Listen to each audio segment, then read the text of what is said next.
When my brother excluded me from their weddings, I knew it was time to turn the tables.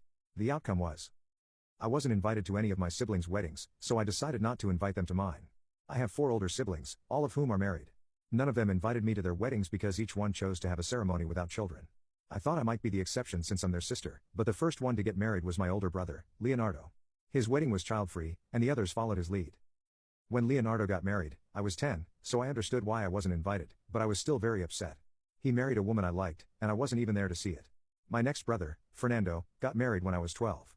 Again, I wasn't invited, but I still didn't mind much because I was a well-behaved child. My sister, Beatrice, got married when I was 15. At first, she didn't want a child-free wedding, but the family convinced her to exclude all kids because it was easier. When I asked her to make an exception for me since I was 15, she said no. She said it wouldn't be fair to the other children. I was upset and yelled at her that it wasn't fair that I couldn't attend any of my siblings' weddings. My parents got mad at me and grounded me for 6 months. Finally, my youngest brother, Gustavo, got married when I was 17. By then, I didn't care anymore because I knew it would be another child-free wedding and I'd be excluded. And I was right. I didn't ask about it, and my cousin, who had just turned 18, was invited, but I wasn't. I didn't care, so I just sent a short message to congratulate him and ignored everything else. My parents got mad because I didn't congratulate them properly. I ignored them and spent all my time in my room with my fiancée. Now that I'm getting married, I decided not to invite any of my siblings to my wedding since they didn't invite me to theirs. When they realized they weren't invited, they started asking questions in the family group chat. Beatrice asked if there was a problem with the mail, and Fernando directly asked why he didn't get an invitation. I just read the messages and ignored them because I didn't want to give them the satisfaction of a quick response. The next day, my mom called. As soon as I answered, she immediately started asking why I didn't invite my siblings, sounding angry like I had done something wrong.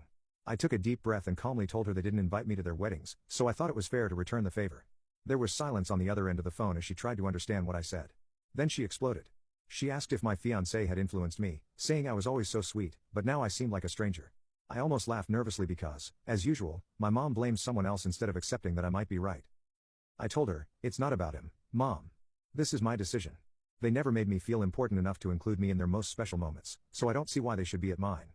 She hung up on me, which was typical. The next day, the messages kept coming. Leonardo sent me a dramatic message saying, "Mariana, I know you felt hurt about not being invited to my wedding, but you were just a child. It wasn't personal." I thought, how could he say that? They ignored me during all the important moments of their lives, and now they expected me to just get over it? I replied, "It's not about getting over it, it's about what's fair. If I wasn't important enough to be at their weddings, why should they be at mine?" It seemed fair to me. His reply came quickly, and it was even more ridiculous. He called me a spoiled brat and said that family should always come before resentment. Now they wanted to pretend we were a close family, but where was that closeness when I was a little girl begging to go to their weddings? Things got worse when my parents decided to have an intervention. They showed up at my house without warning, thinking they could change my mind. As soon as they started talking, it was clear they cared more about what people would think than about me. My mom said, "What will people think of us, Mariana?